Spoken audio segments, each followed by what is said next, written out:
What is going on, everybody? Ryan Olivar with Real Tall Real Estate. I am here with Cassidy Cain and Ryan Harcutt.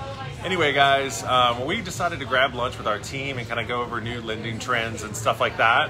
We work with Cassidy quite a bit, so we wanted to extend this invite to you to ask any lending questions that you have as the market continues to be extremely busy as we head into quarter 4, and the fall months are going to be, I think as busy as the rest of the year. Yeah. So any questions? Ryan's been working with a lot of buyers lately, so things that have come across and maybe Cassidy can answer.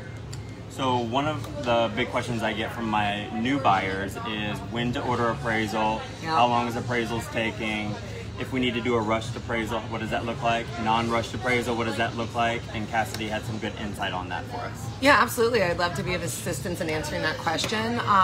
It really depends on the area. Most in town, I would usually say 10 days. The reason I say 10 days is because depending on when the contract goes binding and when it can get disclosures out, we may need more time if it falls on a weekend.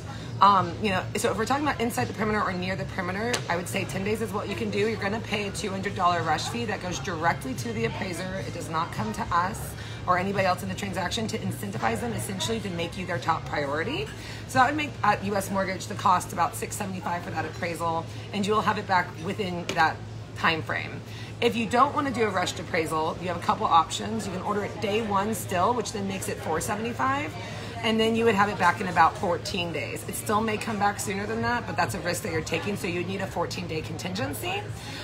Or if you would like to wait till your inspection comes back and you have a 14-day contingency, you can still get a 10-day rush, but wait 4 days in. So that gives you a little bit more opportunity as well, so you're not so committed into it.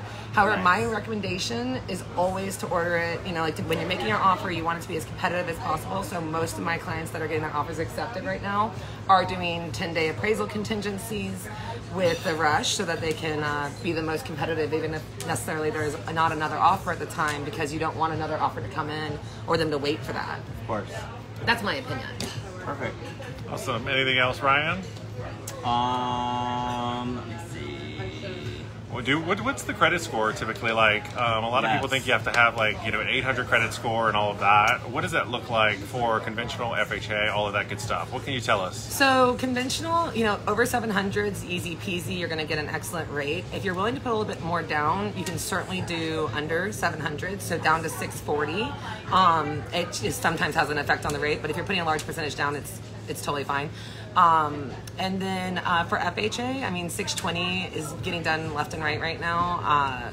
The higher credit score is, it does affect your rate, but it's absolutely doable. Awesome. Ryan, anything to add? VA for credit scores, that can be a different range as well, correct? Yeah, I recommend 640, but you can go as low as 620 in some cases. Got it. Okay, perfect. Awesome. Well, we're getting together with the team, guys. If you have any questions further, or if you're looking to get into the market, purchase, it's still a great time, even though it's still a seller's. We can talk about how it's also a buyer's. So give us a call. Thank you, Cassidy Cain, Ryan. Have a great day. Y'all have a good one. Take care. Bye-bye.